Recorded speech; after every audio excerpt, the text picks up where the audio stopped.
আমরা কৃষিকাজ যারা করি নিরহ মানুষ গরিব মানুষ হ্যাঁ গো অসুবিধা। ভুট্টা খেতি করছি, আলু খেতি করছি, ওই সময় চাষে নিচে 550-600 টাকা কানি। আর এখন তিল লাগাইতে আইছি, অনেক 700 টাকার উপরে লাগবো। ভুট্টা বাঙ্গাইতে মেশিন আনছি, হ্যাঁ টাকা বেশি দিতে হইব। তেলের কারণে গোটা ব্যবসাতে সব জায়গায় এই সমস্যা হয়েছে।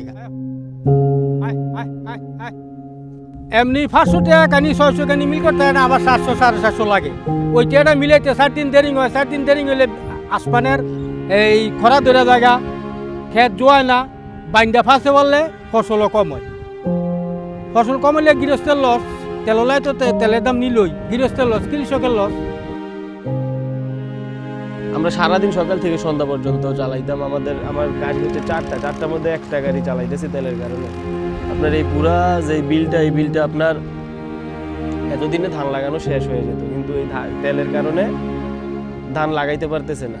প্রতিদিন রাত্রে পাম্পে যাই, রাত্রে 2টা-3টা পর্যন্ত ওয়েট করে, কোনো পাম্পে 5টা, কোনো পাম্পে 10টা, এরকম করে তেলাই না আমরা চালাইতেছি।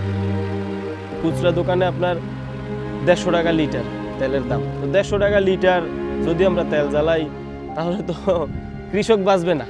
প্রতিটা এলাকায় প্রতিটা গ্রামে একই অবস্থা, সবাই তেলের জন্য গাড়ি চালাইতে পারতেছে না, ঠিক মতন সময় মতন কৃষক জমি চাষ দিতে পারতেছে না।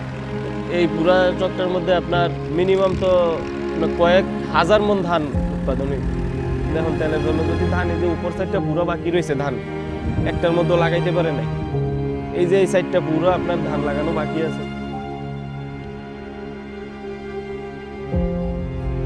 এই যে এই জমিনটা সয়ে গেছে, ওই জমিন হলে সইতে হারে তেল নাই, মেশিন গেছে গা, জমিন এমনি দিচ্ছে। যদি এখন মানে সইতে হারতো আগে বানাইতে হারতো, মানে এখন মানে সইতে হারে নাই, আগে বানাইতে হারতো। মনে করেন কানিতে এই 100 টাকা বেশি দেওয়া নি, আবার 1 মণ ধান কমও পামু, 1 মণ ধানের দাম 1200 টাকা। এটা লস আমাদেরও এবং আমাদের দেশেরও। সামনে দেশের ভবিষ্যৎ আন্দাজ দেখা যাইতে আছে। যদি কোনো ব্যবস্থা তেল তুলের ব্যবস্থা হয় তা আমরা বাচ্চা যাইতে আর মুনাইলে ধ্বংসরূপ তো হয়ে যাবো।